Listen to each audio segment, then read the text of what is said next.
বৈষম্য বিরোধী ছাত্র আন্দোলনের ব্যানারে সপ্তাহব্যাপী রেজিস্ট্যান্স উইকের অংশ হিসেবে সর্বাত্মক অবস্থান কর্মসূচি পালন করছেন শিক্ষার্থীরা।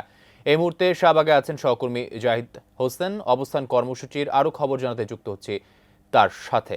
জাহিদ, আপনার কাছ থেকে জানতে চাচ্ছি যে ছাত্রদের অবস্থান কর্মসূচির ব্যাপারে কি তথ্য আছে আপনার কাছে, জানাবেন আমাদের বিস্তারিত।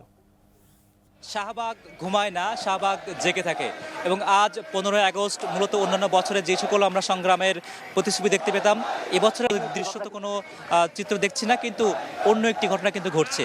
বৈষম্য বিরোধী ছাত্র আন্দোলনের ব্যানারে যে সকল শিক্ষার্থীরা আন্দোলন করছেন এবং এই সপ্তাহব্যাপী তারা যে রেজিস্ট্যান্স উইক তারা বলছেন, সেই প্রতিরোধের সপ্তাহের আজকের কর্মসূচি কিন্তু তারা পালন করছেন, এখানে অবস্থান কর্মসূচি। এবং আপনি দেখছেন তারা সকাল থেকে এখানে অবস্থান করছেন এবং প্রতিবাদী স্লোগানে, গানে, কবিতায় তারা এই অংশটিকে মাতিয়ে রাখেন। এবং যেহেতু আজ 15ই আগস্ট জাতীয় শোক দিবস হিসেবে পালন করা হতো, যেটি আসলে অবস্থা পালন করা হচ্ছে না, সেই শোক দিবসকে কেন্দ্র করে আসলে আওয়ামী লীগ কিংবা ছাত্রলীগের কোনো আয়োজন যাতে করে সম্প্রতি করে যাওয়া যে অভ্যুত্থান, সেই অভ্যুত্থান কোনো বাধাগ্রস্ত না করতে পারে।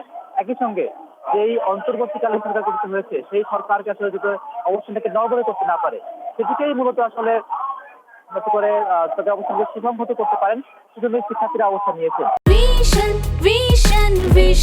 100% কপার কন্ডেন্সারে তৈরি ভিশন ফ্রিজ, তাই গুণে মানে অটুট থাকে বছরের পর বছর। আমরা কথা বলেছিলাম প্রতি বিপ্লবের ঝুঁকি বা প্রতি বিপ্লব তারা কি বলছে, কি বলতে যাচ্ছেন। তারা আমাদেরকে জানিয়েছেন মূলত প্রতি বিপ্লব বলতে আওয়ামী লীগের আসলে শোক দিবসকে কেন্দ্র করে কোন ধরনের আয়োজন কিংবা অবস্থান, সেটি যদি আসলে মানুষের জনউদ্দীপনার যে দুর্ভোগ সৃষ্টি করে থাকে, সেটি তারা আসলে অবসান করবেন।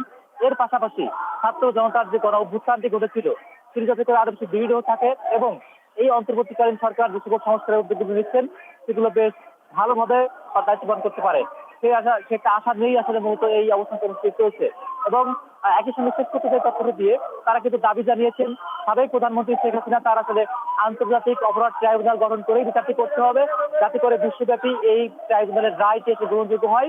এবং তারা দাবি করছেন সজীব ওয়াজেদ জয় যে সকল দাবিগুলো জানাচ্ছেন বিদেশে বসে, সেটিকেও তারা আসলে দেশ বিরোধী বলে মন্তব্য করছেন।